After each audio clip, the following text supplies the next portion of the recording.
And so John Doughty began to tell his story. It was a story that would be examined and re-examined by investigators for years to come. A story that some believed and others rejected as an elaborate lie. But it was all Kennedy had to work with. According to Doughty, the afternoon of December 2nd had been routine until that mysterious phone call around 5 p.m. Small had taken the call privately, and when Doughty re-entered the office, Small seemed agitated. He gave Doughty instructions to handle some paperwork, then announced he was going to the Grand Theater. Did he say why? Kennedy asked. No. He just said he needed to check on something. I asked if he wanted me to come along, but he said no. That wasn't unusual. Mr. Small often went to the theaters alone. What time did he leave? About 5:45. I watched him walk out the front entrance. And then, I finished the paperwork he'd asked me to handle. Took about 30 minutes. Then I locked up his office and went home. I lived in a boarding house on Jarvis Street. It was only a 10-minute walk. Did you see Small again after he left the office? No. That was the last time I saw him. Kennedy leaned forward. Mr. Doughty, I need you to be very honest with me now. What happened to the bonds from the theater sale? This was the crucial question. The missing $700,000 in negotiable bonds. Doughty's answer would determine whether he was charged with theft, murder, or both. Doughty met Kennedy's case. I took them, he said.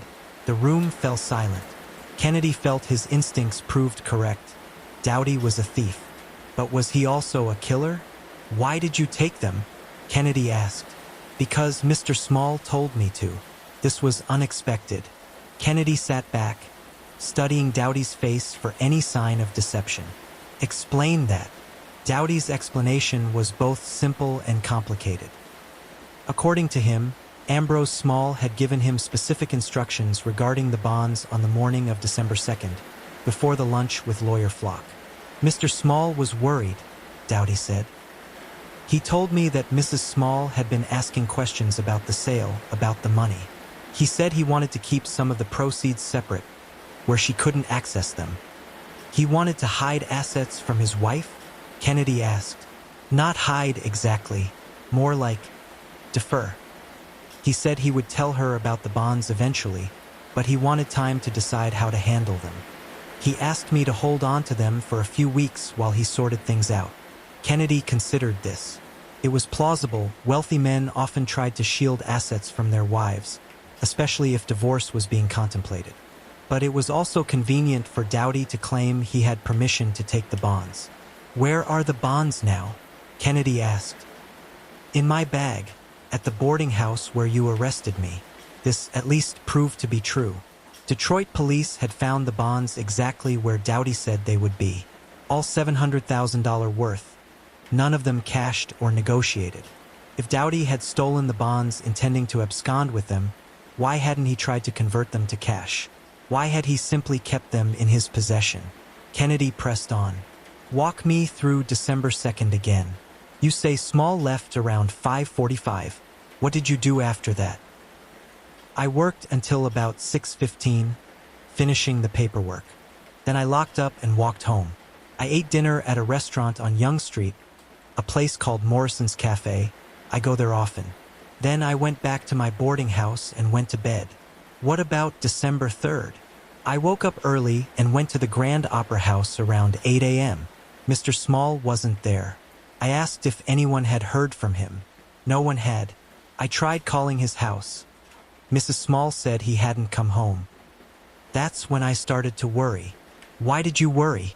You said Small often stayed out all night. Yes, but never without telling someone where he could be reached. And never on the day after completing such a massive business transaction. There would be follow-up work to do. It wasn't like him to simply disappear. So what did you do? Doughty shifted uncomfortably in his chair. I waited at the office all morning. By noon, I was genuinely frightened. I kept thinking about those bonds in my desk drawer. If something had happened to Mr. Small, and the bonds were found in my possession, I knew how it would look. So you decided to run. Not immediately. First, I tried to think rationally. I told myself Small would show up any moment with some explanation. But by evening, when there was still no word, I panicked. I went home, packed a bag, withdrew money from my bank, and took the next train heading west. I know it was foolish. I know it makes me look guilty, but I was terrified. Kennedy studied Doughty's face. The man seemed sincere, but sincerity could be faked. The story had a ring of truth to it, but it also had convenient gaps. And it didn't answer the fundamental question. What had happened to Ambrose Small? Mr. Doughty, Kennedy said carefully. Did you kill Ambrose Small? No. Do you know who did? I don't know that anyone killed him. Then where is he? Doughty shook his head helplessly. I don't know, Inspector. I wish I did. Kennedy had Doughty extradited back to Toronto, where he was charged with theft of the bonds. The charge of murder was held in abeyance, without a body, without any evidence of violence. It was difficult to prove that Small was even dead, much less that Doughty had killed him. But Doughty's arrest did not bring the closure that everyone hoped for. If anything, it deepened the mystery. Because if Doughty was telling the truth about the bonds, then what had happened after Small left the Grand Opera House that snowy December evening? As the investigation dragged on through December and into January 1920, public fascination with the case only intensified. The newspapers ran daily updates, each more speculative than the last. Small's body found in Lake Ontario, one headline screamed, only to be retracted the next day. Millionaire spotted in New York, another claimed, based on a dubious witness account. Into this atmosphere of speculation and sensation stepped a woman named Mabel Rogers, who claimed to be a spiritualist medium. Rogers approached the police in mid-January with an extraordinary claim. She had received a vision from the spirit realm about Ambrose Small's fate. Inspector Kennedy was skeptical, but he was also desperate. Despite weeks of investigation, despite interviewing hundreds of witnesses, despite following every lead, he was no closer to finding Small than he had been on December 4th. So when Mrs. Rogers offered her services, Kennedy agreed to hear her out, though he did so privately, away from the newspapers. Mr. Small is dead, Rogers announced dramatically during their meeting. His spirit came to me 3 nights ago. He was agitated, troubled. He wants his body to be found. Where is the body? Kennedy asked, playing along. In his own theater, the Grand Opera House. He's been there all along, hidden in a place where no one thought to look. This was disturbing. Kennedy had ordered searches of all of Small's theaters in the first week of the investigation, but they had been cursory, looking for obvious signs of foul play, not conducting a thorough forensic examination. Could Small's body actually be hidden somewhere in the Grand Opera House? Can you be more specific? Kennedy asked. Rogers closed her eyes, as if receiving a transmission from beyond. Beneath the stage, in the old storage areas, there are tunnels there, aren't there? Places that haven't been accessed in years. This was true. The Grand Opera House had been built in the 1870s and had a complex basement system that included old storage rooms and maintenance tunnels. Some of these areas had been sealed off decades ago. Despite his skepticism, Kennedy authorized a thorough search of the Grand Opera House basement. Teams of officers spent days in the dark, dusty spaces beneath the stage, using lanterns to explore every corner, every sealed room. They found old stage props, forgotten costume pieces, ancient playbills. But they did not find Ambrose Small's body. Kennedy thanked Mrs. Rogers for her time and showed her out. The medium's prediction had proven false, as he'd expected. But the search hadn't been entirely wasted. It had at least ruled out one possibility. However, Mrs. Rogers was not the only psychic to involve herself in the case. Over the following weeks, several other mediums came forward with their own visions and predictions. One claimed Small had been murdered and thrown into Toronto Harbor. Another said he'd been taken by boat to Cleveland and murdered there. A third insisted he was still alive, being held prisoner in a remote farmhouse north of the city. These claims might have been dismissed as the work of attention seekers if not for one troubling detail. Some of the mediums described elements of Small's disappearance that had not been made public. How they knew these details remains a mystery. Were they truly receiving information from beyond?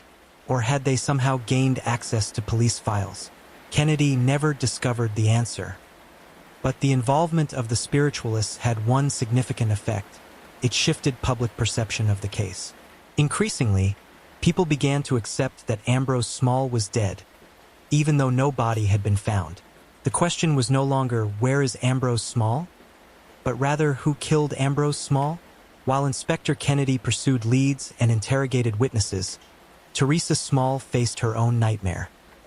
With her husband missing and her financial affairs in chaos, she found herself in an impossible situation.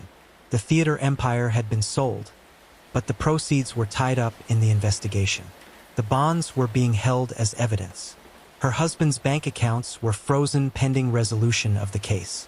She had money of her own. Ambrose had been generous in that regard, maintaining separate accounts for household expenses. But maintaining the mansion in Rosedale, paying the staff, dealing with lawyers and accountants, all of it was draining her resources quickly. And then there was the suspicion. Some people whispered that Teresa knew more than she was saying. Some suggested she might have been involved in her husband's disappearance. After all, hadn't she stood to inherit everything if Ambrose was declared dead? Didn't she have more motive than anyone? Inspector Kennedy did not seriously suspect Teresa.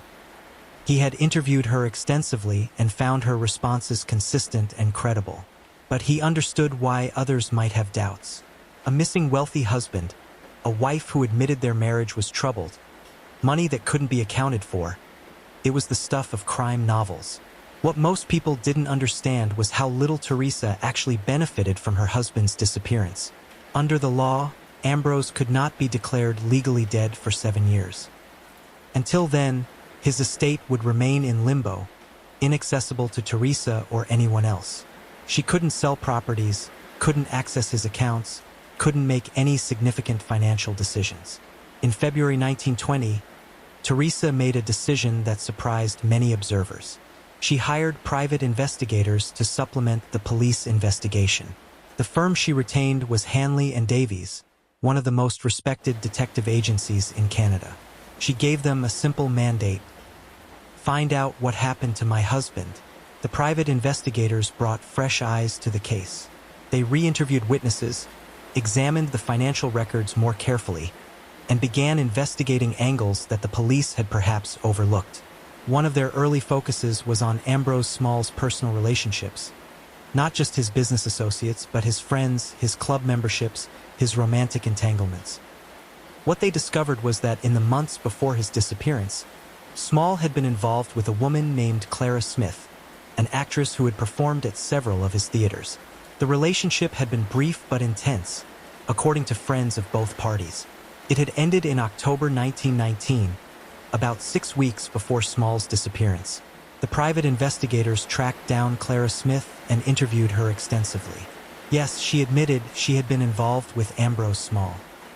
Yes, the relationship had ended badly. Small had made promises he didn't keep.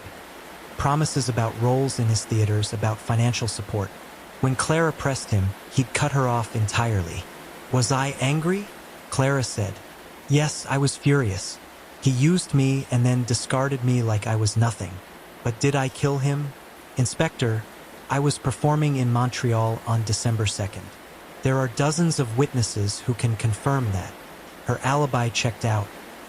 Clara Smith had been on stage at the His Majesty's Theatre in Montreal at the exact time Ambrose Small was last seen leaving the Grand Opera House in Toronto.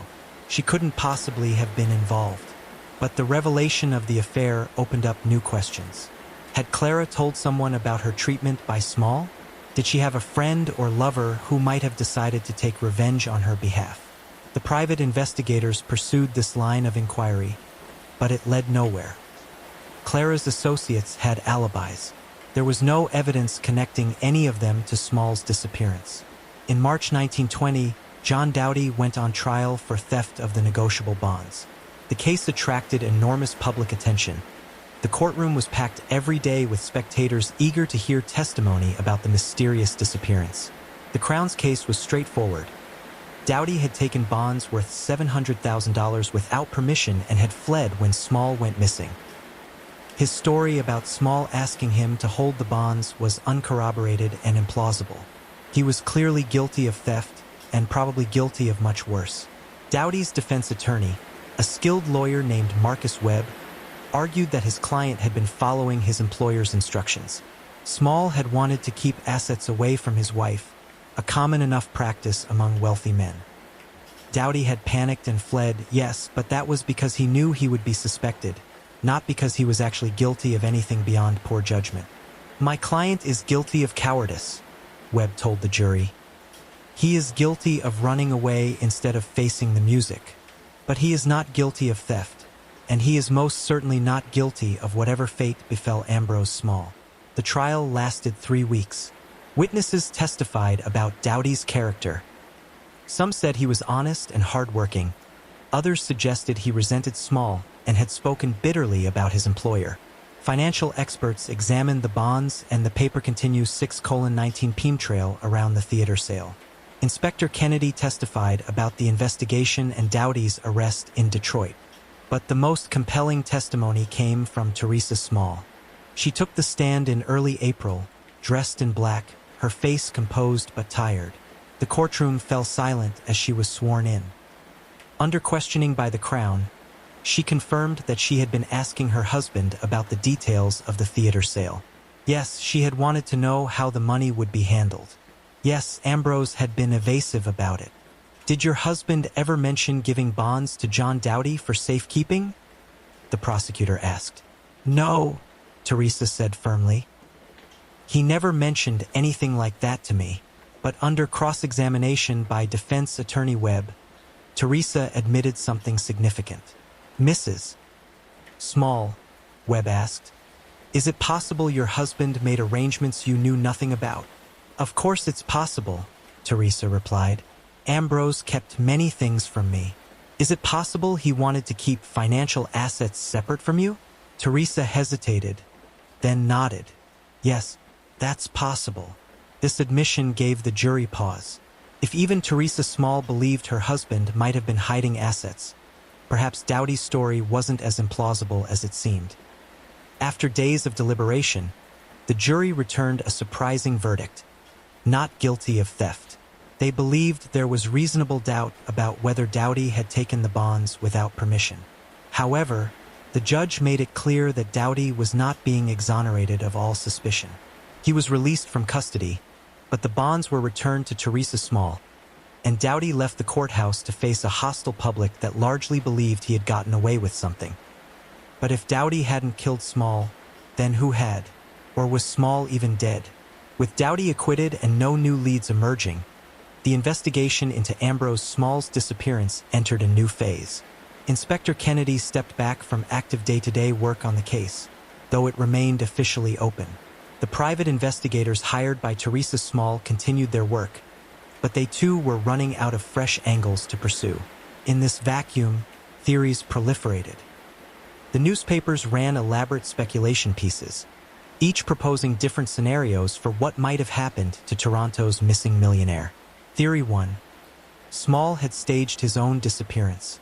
Perhaps he was tired of his life, his marriage, his business pressures. Perhaps he wanted to start fresh somewhere new, under a different name. The sale of his theaters had provided him with the perfect opportunity. He could take the cash, fake his disappearance, and reinvent himself elsewhere. Proponents of this theory pointed out that no body had been found, no evidence of violence discovered. Maybe Small was living quietly in South America or Europe, laughing at the fuss he'd left behind. But this theory had significant problems. Why would Small abandon $1.7 million? Why leave the bonds with Doughty? And why stage the disappearance so close to completing the biggest business deal of his life? It made no sense. Theory 2. Small had been murdered by a business rival or someone he'd wronged.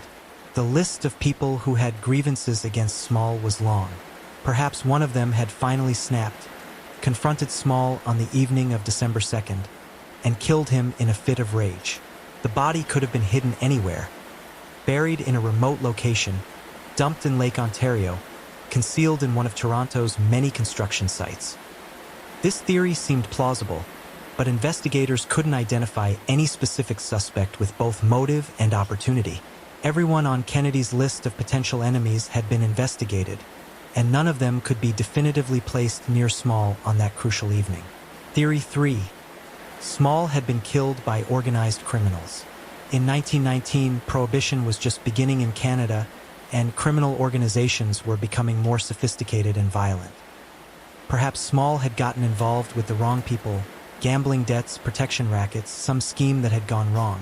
Perhaps he'd been killed as a message. But again, there was no evidence. No underworld figures had been connected to Small. No one from Toronto's criminal element had been seen near the Grand Opera House on December 2nd. In May 1920, a new theory emerged that captured public attention more than any of the others. A journalist named Patrick Sullivan published an article suggesting that Ambrose Small was being held prisoner somewhere, possibly by anarchists or revolutionaries who planned to ransom him. Sullivan pointed to the political unrest of the era, labor strikes, communist agitation, the Red Scare that was sweeping across North America. Perhaps Small, as a wealthy capitalist, had been targeted for kidnapping. This theory gained traction because it explained why no body had been found and why there had been no demand for ransom. May 25, 1978, Northwestern University in Evanston, Illinois, received a package that would change the course of American history. It was wrapped in brown paper, tied with string, with the address written by hand in careful capital letters. It looked ordinary, harmless even. Security Officer Terry Marker picked it up, noting that the sender was a professor from the University of Chicago. Something felt wrong. The package was heavier than expected, and when he shook it gently, he heard a rattling sound inside. He decided to open it anyway. The explosion filled the small office with smoke and fire. Marker was thrown backward, his hands torn by shrapnel. The bomb had been primitive but effective, built with metal pipes, gunpowder, and a trigger mechanism activated when opening the box.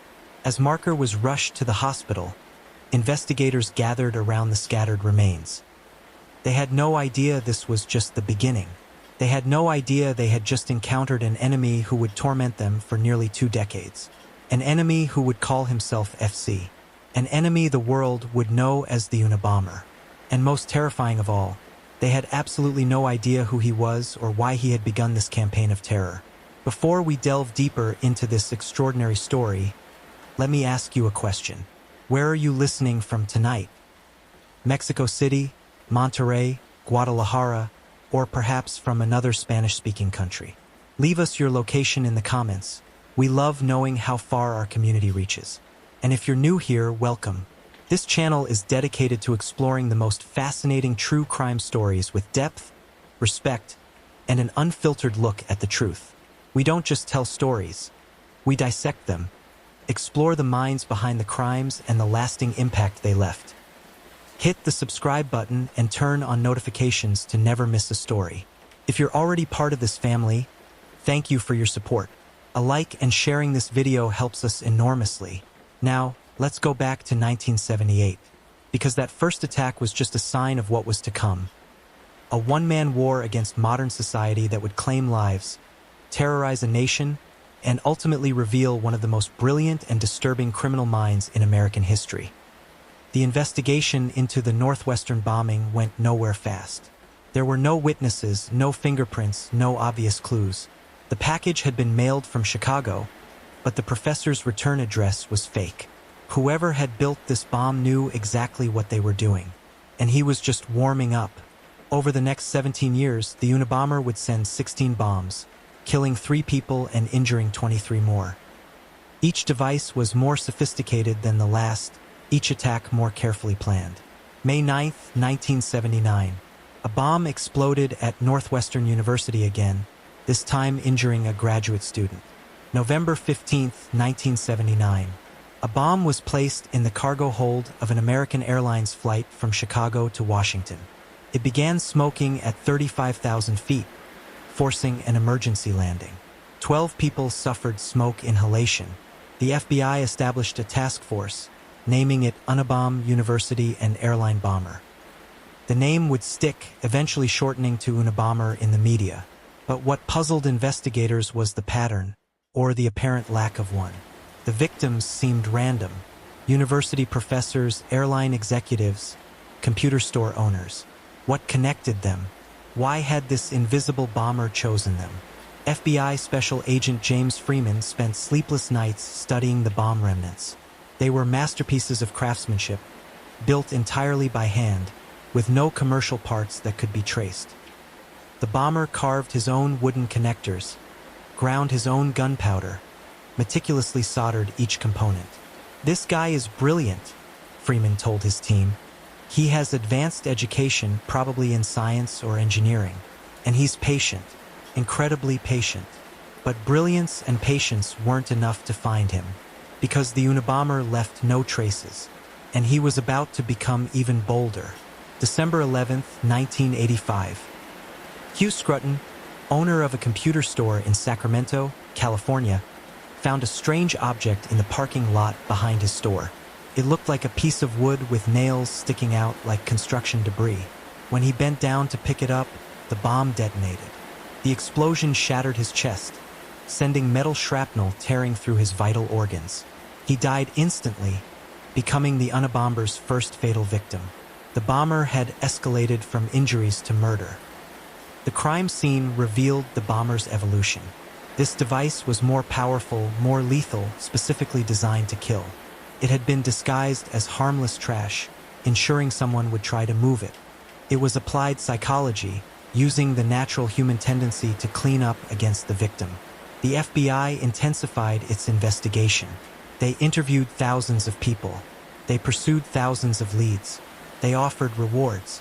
Nothing worked. The Unabomber remained a ghost, attacking from the shadows and then disappearing completely.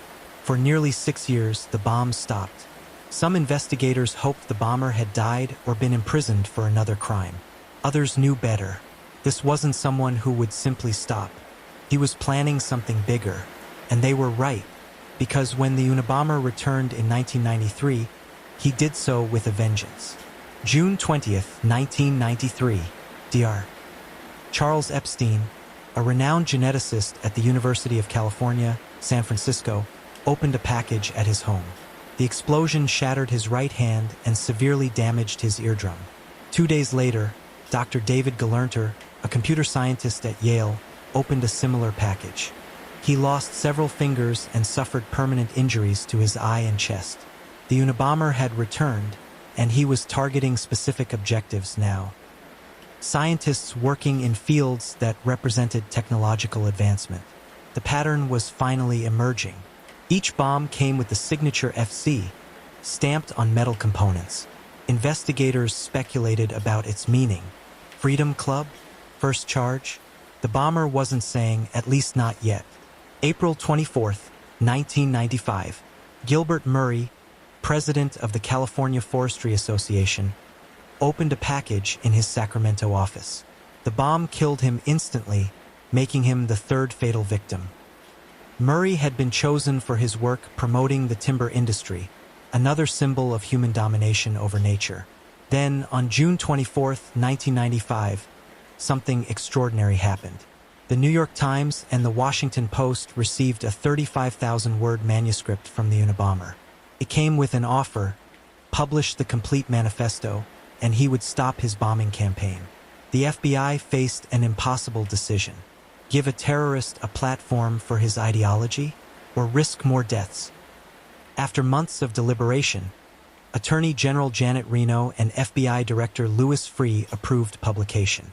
On September 19, 1995, the Washington Post published Industrial Society and Its Future. The world would finally hear what the Unabomber had to say. The manifesto was brilliant, disturbing, and deeply philosophical. It wasn't the rambling of a madman. It was a sophisticated, well-reasoned critique of modern technological society. The Industrial Revolution and its consequences have been a disaster for the human race. It began. The central argument was simple but powerful. Technology had robbed human autonomy, reducing people to cogs in a massive machine. True freedom was impossible in a technological society. The author argued that technological advances, from airplanes to computers to genetic engineering, were not neutral. Each one reduced human freedom, created new forms of control, pushed humanity closer to complete environmental destruction.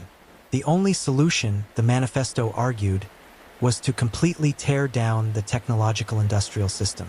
Not reform, but revolution. A return to simpler, more primitive ways of life where humans could live with real autonomy. Millions of Americans read the manifesto. Some dismissed it as a terrorist's ravings. Others found his arguments disturbingly persuasive. Philosophy professors assigned it in classes. Social critics debated its points. But for the FBI, the manifesto was something else. It was a map to the bomber's identity. The writing style, the vocabulary, the specific philosophical references, everything pointed to someone with advanced education, probably in mathematics or science.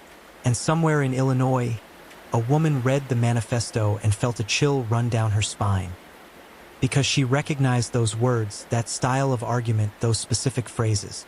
She recognized her brother-in-law. David Kaczynski had been worried about his brother Ted for years.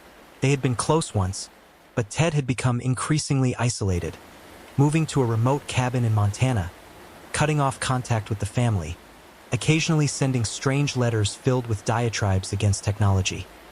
When David's wife, Linda Patrick, read the Unabomber's manifesto, she noticed disturbing similarities to Ted's letters. The same criticisms of technology, the same unusual sentence constructions, even the same specific misspellings. David didn't want to believe it. This was his brother, the child prodigy who had entered Harvard at 16, who had earned a PhD in mathematics from Michigan, who once had a brilliant future as an academic. How could he become a killer? But the more he compared the writings, the more terrible certainty grew.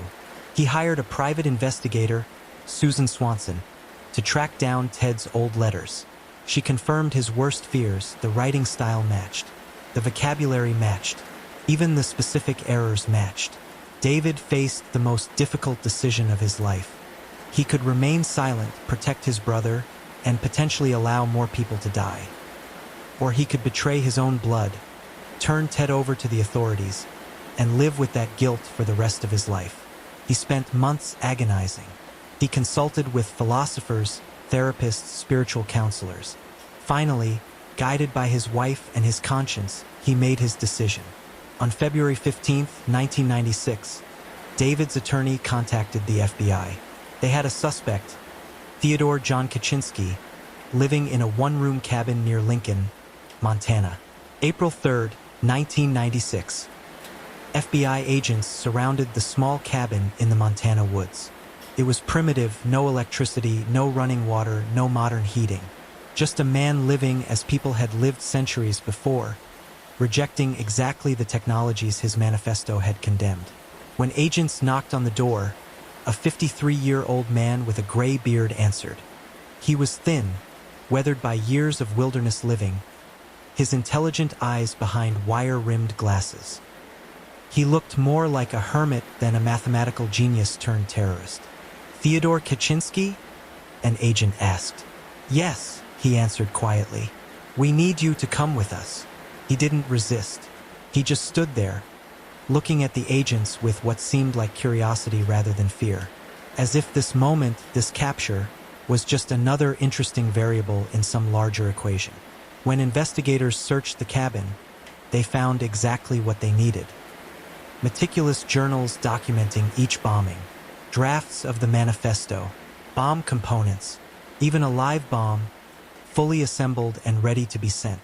They found writings that revealed 17 years of careful planning, lists of potential targets, notes on how to improve bomb design, observations about what types of packages people were most likely to open, and they found Kaczynski's own words explaining his campaign.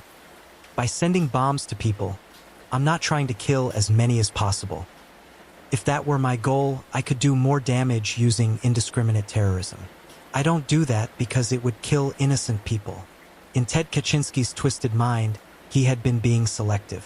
He had been being moral. Theodore John Kaczynski was born on May 22, 1942, in Chicago, Illinois. From an early age, he showed extraordinary intelligence. At 5, he could solve complex mathematical equations. At 10, he was reading advanced philosophy. His parents, proud of their prodigy son, pushed him academically. He skipped grades, always being the youngest, the smallest, the smartest in any room. He had few friends. He felt alienated, isolated, unable to connect with peers who couldn't keep up with his brilliance. At 16, he entered Harvard. But Harvard in the 1950s was where something fundamentally changed in Ted Kaczynski. He participated in a psychological experiment run by Dr.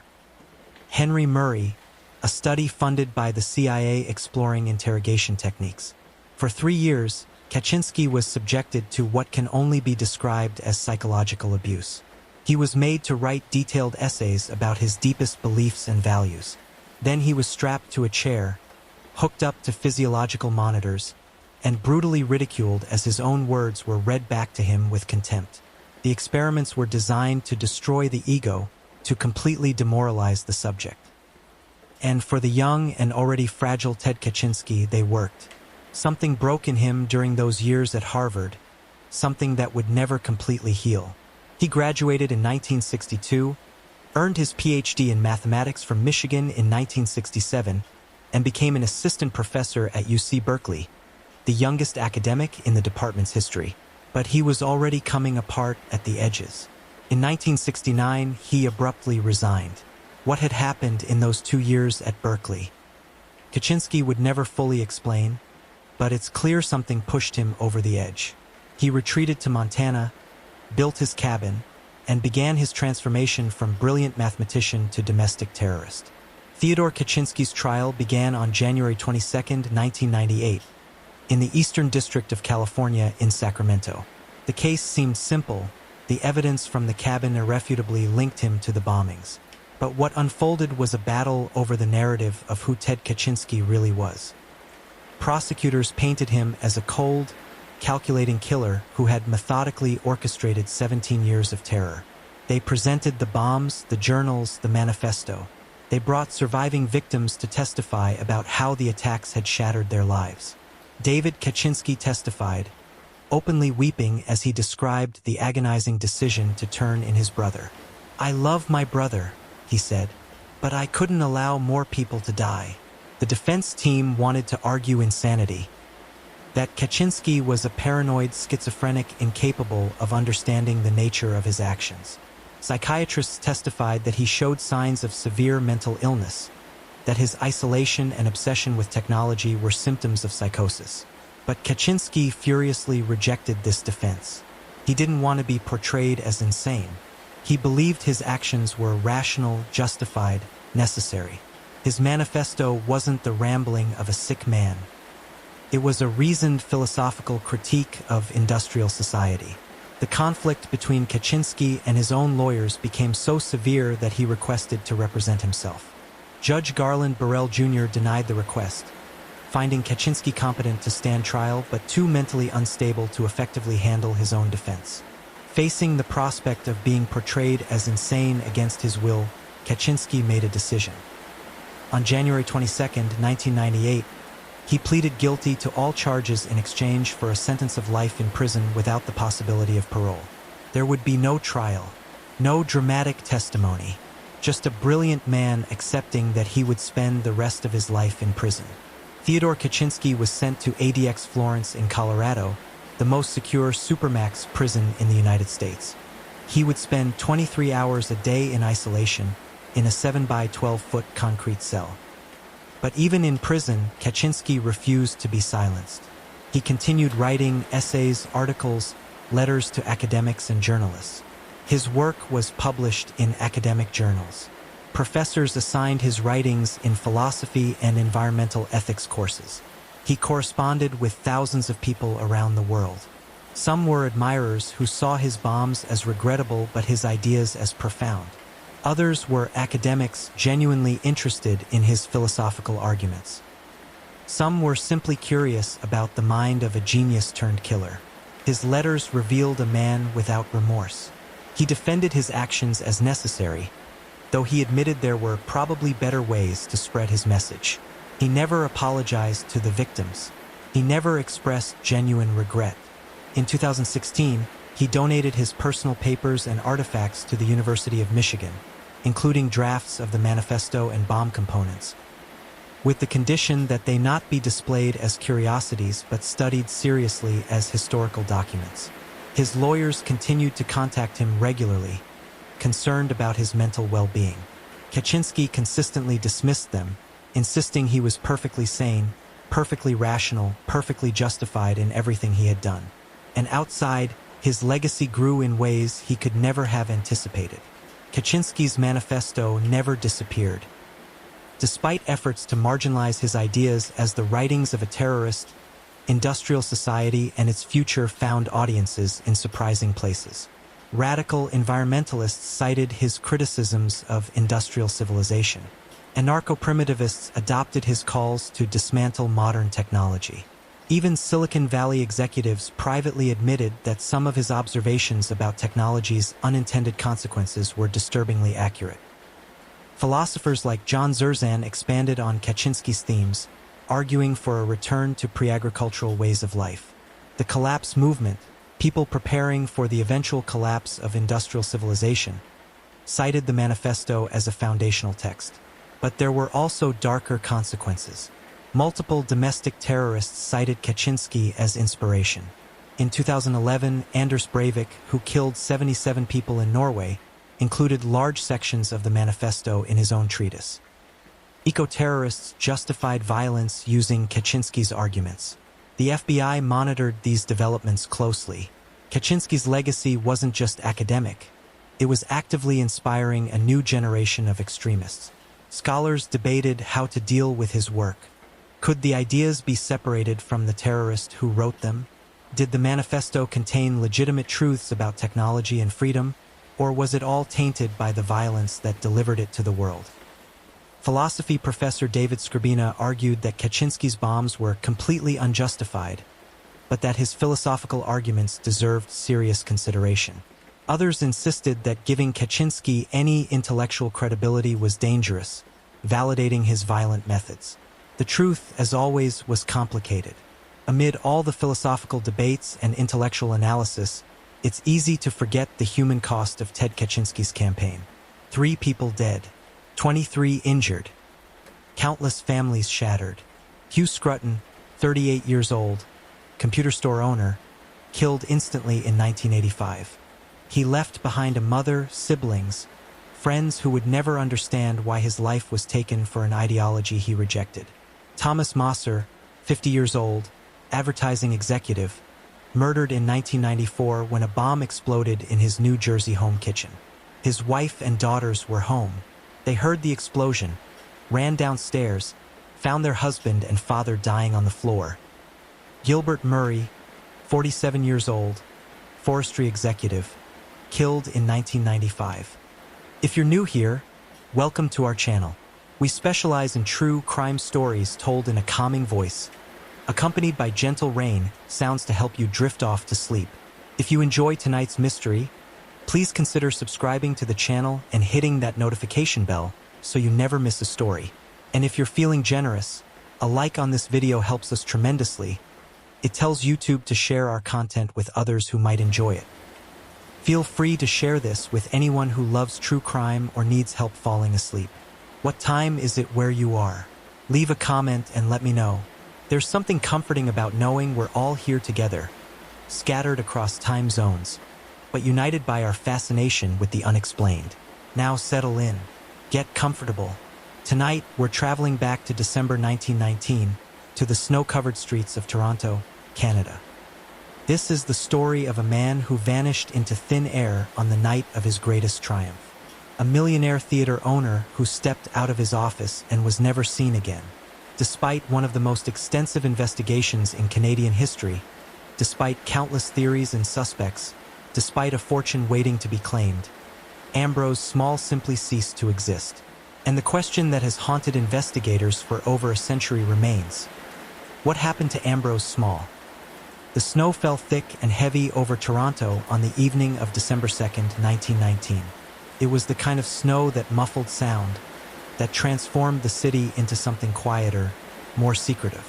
The streets glistened under the gas lamps, and in the theater district, The marquees blazed with promise. Ambrose Small should have been celebrating. After all, he had just completed the business transaction of his lifetime, the sale of his theater empire for $1.7 million, an astronomical sum in 1919. That's equivalent to roughly $27 million today. He was 56 years old, wealthy beyond measure, and finally free from the daily grind of managing his theatrical holdings across Canada. But those who saw him that day would later remember something troubling in his demeanor. He seemed distracted, perhaps even anxious, though he tried to hide it behind his usual brusque manner. What was weighing on his mind as he walked through his Grand Opera House that afternoon? He had meetings to attend, papers to sign, details to finalize. The sale to the TransCanada Theatre Company had been agreed upon, but there were still loose ends. Money to be transferred, counts to be settled. Ambrose Small was nothing if not meticulous about money. Some would say obsessed with it. He had not become one of the richest men in Toronto by being careless. That afternoon, he had lunch at the Grand Opera House with his lawyer, E.W.M. Flock. They discussed the details of the sale. Small seemed satisfied, even pleased. After lunch, they walked together to the Dominion Bank, where Small deposited a check for $100,000, just a portion of his vast new fortune. The bank manager watched as Small endorsed the check with his distinctive signature, never imagining it would be one of the last times anyone saw Ambrose Small conduct business. But something happened after that bank visit.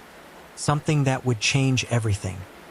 Because when Small returned to his office at the Grand Opera House, he made a decision that would puzzle investigators for decades. What did he do in those final hours before he vanished? To understand what happened to Ambrose Small, you must first understand who he was. And Ambrose Small was not a man who inspired lukewarm feelings. People either admired his business acumen or despised his ruthlessness. There was no middle ground. Born in 1863 to a middle-class family in Bradford, Ontario, Ambrose showed an early aptitude for business. But it was in the theater industry that he found his calling. By the 1890s, he was acquiring theaters across Ontario, building an empire that would eventually span the entire country. He owned the Grand Opera House in Toronto, the Grand Theatre in London, theaters in Hamilton, Kingston, Peterborough, and beyond. He was known as a hard bargainer, someone who squeezed every penny from his investments. His theaters were profitable, but not because he was generous. Performers complained about his low wages. Employees whispered about his temper. He had a reputation for being difficult, demanding, and utterly uncompromising. His marriage to Teresa Corman in 1902 had been seen by Toronto society as something of a surprise. Teresa came from a wealthy Catholic family, well-educated and cultured. She was everything Ambrose was not: refined, devout, patient. Why she married him remained a topic of speculation in Toronto's drawing rooms. Some said it was for family business connections. Others suggested that Teresa saw something in Ambrose that others missed, some hidden depth beneath his harsh exterior. But by 1919, the marriage had grown cold. They lived together in their mansion at 103 Glen Road in Rosedale, Toronto's most prestigious neighborhood, but they lived separate lives. Ambrose was rarely home. He spent his evenings at his theaters, his nights at his private clubs, often in the company of women who were not his wife. And then there was his secretary, John Doughty, a quiet, efficient man who had worked for Small for years, handling the endless details of the theater business. Doughty knew everything about Small's affairs, business and otherwise. He knew where the money went, who owed Small money, and who Small owed. He was privy to secrets that others could only guess at. On that December evening in 1919, Doughty was still at the Grand Opera House. He would be one of the last people to see Ambrose Small alive. But what passed between them in those final hours would become the subject of intense scrutiny. Because by the next morning, both men would be gone from Toronto, and only one would ever return. After returning from the bank at approximately 3:30 p.m., Ambrose Small entered his office on the ground floor of the Grand Opera House. The building was bustling with the usual afternoon activity. Stagehands preparing for the evening performance, box office clerks counting receipts, actors arriving for makeup calls. Small's office was located just off the main lobby, a modest room that belied his wealth. Unlike many successful men of his era, Small did not believe in ostentatious displays. His desk was practical, his furnishings functional. What mattered to him was what the ledgers said, not how the office looked. John Doughty followed him into the office. They had business to discuss, always more business. Small's secretary was a man of about 35, thin and nervous in manner, with spectacles that he constantly adjusted. He had been with Small long enough to anticipate his moods, to know when to speak and when to remain silent. What they discussed in that office has never been fully established. Later, Doughty would tell investigators that they reviewed various financial matters related to the sale. There were bonds to be transferred, accounts to be reconciled. It was routine work, or so Doughty claimed. But there was something else happening that afternoon, something that wouldn't come to light immediately. Small received a telephone call around 5 p.m. Who was on the other end of that call? Doughty said he didn't know. Small took the call privately, asking his secretary to step out of the office. When Doughty returned a few minutes later, Small seemed agitated. He was pacing, something he did when troubled. Shortly after 5:30 p.m., Ambrose Small put on his overcoat and hat. He told Doughty he was going to the Grand Theater on Adelaide Street, another of his properties, to check on something. Doughty offered to accompany him, but Small declined. He said he would return within the hour. The stage doorman, a man named Thomas Small, no relation, watched as Ambrose Small walked out into the snowy evening. He turned west on Adelaide Street and disappeared into the crowds of shoppers and theatergoers heading home for dinner. Thomas Small was certain of what he saw, because he checked his watch. It was 5:45 p.m. exactly. He had no reason to believe it was significant at the time. After all, Ambrose Small came and went from his theaters at all hours. There was nothing unusual about it. Except that this time, Ambrose Small never came back. And when investigators tried to trace his movements after he left that door, they discovered something that would deepen the mystery immeasurably. Several witnesses claimed to have seen Small that evening, but their accounts contradicted each other in ways that made no sense. Where did Ambrose Small go after leaving the Grand Opera House? Teresa Small was not immediately concerned when her husband didn't come home that night. This was not unusual behavior for Ambrose. He often stayed late at one of his theaters or spent the night at his club. Their marriage had evolved into an arrangement of mutual tolerance. She managed the household and her social obligations. He managed his business and his diversions. They had learned not to question each other too closely. But when December 3rd arrived and there was still no word from Ambrose, Teresa began to feel the first stirrings of unease. She telephoned the Grand Opera House. John Doughty answered. No, he told her Mr. Small had not been in that morning. He had left the previous evening around 5:45 and hadn't returned. Did he say where he was going? Teresa asked. Doughty hesitated. He said he was going to check on something at the Grand Theater, but I don't know if he actually went there. The Grand Theater. Teresa called there next. No, the manager told her Mr. Small had not been there the previous evening. No one had seen him. Now the unease blossomed into something sharper. Teresa Small was a pragmatic woman, not given to panic or dramatics. But she knew her husband's habits. Even when he was conducting his various affairs, even when he was gambling at his clubs, he always checked in eventually. He was compulsive about his businesses, about knowing what was happening at each of his theaters. For him to simply vanish without a word to anyone was unthinkable. She called his lawyer EWM Flock. Had he heard from Ambrose? No, Flock said, not since their lunch the previous day. He sounded puzzled. They had just completed a massive sale. Surely Small would want to follow up on the details. Teresa spent December 3rd making calls, checking with anyone who might have seen or heard from her husband, his club, his business associates, the managers of his various theaters. No one had seen him. No one had heard from him. It was as if Ambrose Small had stepped out of the Grand Opera House and stepped out of existence. On the morning of December 4th, Teresa Small did something she would never have done under normal circumstances. She went to the police. Detective Inspector George Kennedy of the Toronto Police received her in his office at City Hall. He listened as she described her husband's disappearance, making notes in his careful hand. When she finished, he looked up at her with an expression she couldn't quite read. "Mrs. Small," he said slowly, "I need to ask you something directly. Is it possible your husband simply left? That he decided to start a new life somewhere else?" Teresa stiffened. "Without his fortune? Without access to his bank accounts? Inspector, my husband just sold his business for $1.7 million. Why would he walk away from that?" It was a fair question. And it was that question that would transform Ambrose Small's disappearance from a missing person case into something far more sinister.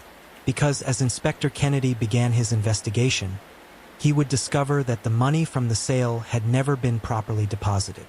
And John Doughty, the loyal secretary who knew all of Small's secrets, had also disappeared. Inspector Kennedy was a methodical man, respected throughout the Toronto Police for his thoroughness. He had solved numerous cases through patient investigation and attention to detail. But even he had to admit that the disappearance of Ambrose Small presented unusual challenges from the very beginning. His first action was to visit the Grand Opera House. He interviewed the staff, starting with the stage doorman who had seen Small leave on the evening of December 2nd. The man was certain of the time, 5:45 p.m., and certain of the direction Small had walked, west on Adelaide Street. Kennedy then asked to speak with John Doughty. That's when he learned something that immediately elevated his concern. Doughty had not been seen since December 2nd either.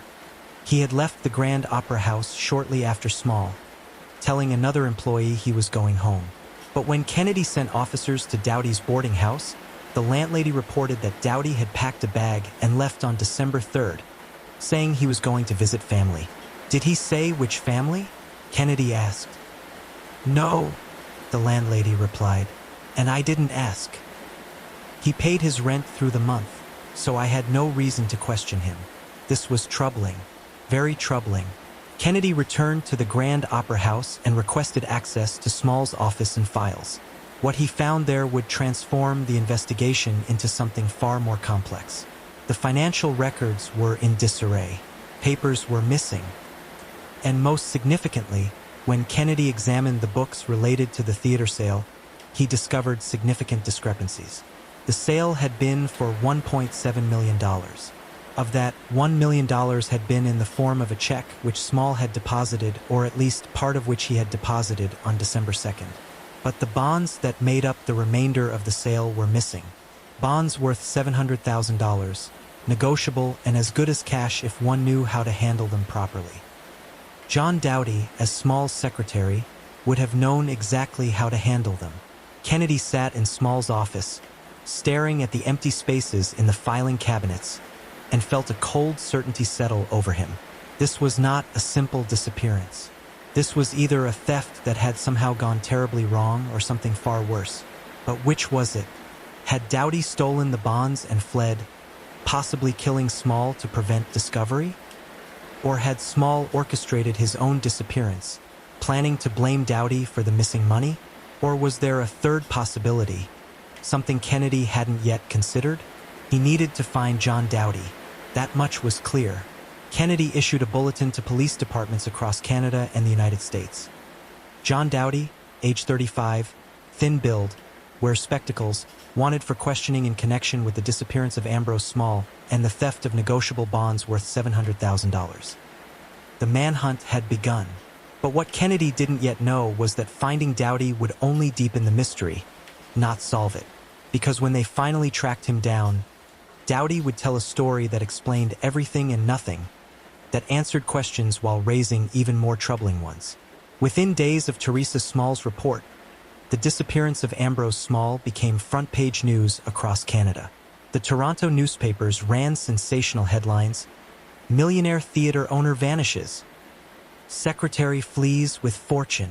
The story had everything the public craved: wealth, mystery, possible betrayal, and the tantalizing question of whether a prominent man could simply disappear without a trace. Inspector Kennedy assembled a team of detectives and began a systematic investigation. They retraced Small's movements on December 2nd with meticulous care. The lunch with lawyer E.W.M. Flock, confirmed. The visit to the Dominion Bank to deposit the check, confirmed. The return to the Grand Opera House around 3:30 p.m., confirmed.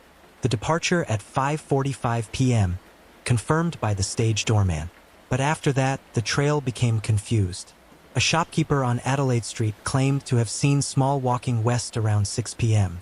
A cab driver reported picking up a man matching Small's description near the Grand Theatre around 6:30 p.m. and dropping him at Union Station. But the station master at Union Station had no record of Small purchasing a ticket, and none of the railway porters remembered seeing him. Other witnesses came forward with conflicting accounts. A woman claimed to have seen Small entering a restaurant on King Street around 7 p.m. A man insisted he'd seen Small getting into an automobile with two other men near the waterfront. Each lead was investigated. Each lead went nowhere. Kennedy expanded the search to Small's personal life. He interviewed Teresa Small again, this time asking more probing questions about her husband's habits, his associates, his enemies. Teresa was remarkably forthcoming, displaying none of the defensiveness one might expect from a wife whose husband's infidelities were about to become public knowledge. "Inspector," she said during one interview, "I'm not naive about my husband's character. He was not an easy man to live with. He had affairs, I knew about them. He gambled, I knew about that too. He had business rivals who disliked him intensely. But he was not a man who would abandon his fortune. Money was everything to Ambrose. Everything. So if he's missing, it's not by choice." "Can you think of anyone who might have wanted to harm him?" Kennedy asked. Teresa considered this carefully. "Inspector, my husband drove hard bargains. He foreclosed on people who couldn't pay their debts. He evicted tenants. He fired employees without much ceremony. In business, he made many enemies." "But murderous enemies? I honestly don't know." Kennedy's team began compiling a list of people who might have had grievances against Small. The list grew disturbingly long. Former business partners who felt cheated, theater managers he'd fired, actors he'd blacklisted, landlords whose properties he'd acquired through foreclosure. Some of these people had made threats against Small, according to witnesses. But threats were one thing. Following through was another. Meanwhile, the search for John Doughty continued. Kennedy had officers checking train stations, interviewing ticket agents, showing Doughty's photograph. The secretary had vanished as completely as his employer. But unlike Small, Doughty had left traces. He had withdrawn money from his bank account on December 3rd, a significant sum of $2,000. He had told his landlady he was leaving. He had been seen boarding a train at Union Station heading west. On December 10th, Kennedy received a telegram that made his pulse quicken. Police in Detroit had detained a man matching Doughty's description. Kennedy immediately arranged to travel to Detroit. Could this be the break he needed? Would Doughty's capture finally solve the mystery of what happened to Ambrose Small? The man sitting in the Detroit police interrogation room looked exhausted and frightened. John Doughty had been arrested at a boarding house in Detroit's downtown district, recognized by an alert landlady who had seen his photograph in the newspaper. He had offered no resistance when the police came for him. Inspector Kennedy entered the room and sat down across from Doughty. For a long moment, the two men simply looked at each other. Doughty was the first to speak. "I didn't kill him," he said. His voice was barely above a whisper. "I swear to you, Inspector, I didn't kill Ambrose Small." "Then why did you run?" Kennedy asked calmly. Doughty removed his spectacles and rubbed his eyes. "Because I knew how it would look. The bonds are missing. Mr. Small is missing. And I'm his secretary. I had access to everything. Who would believe me?"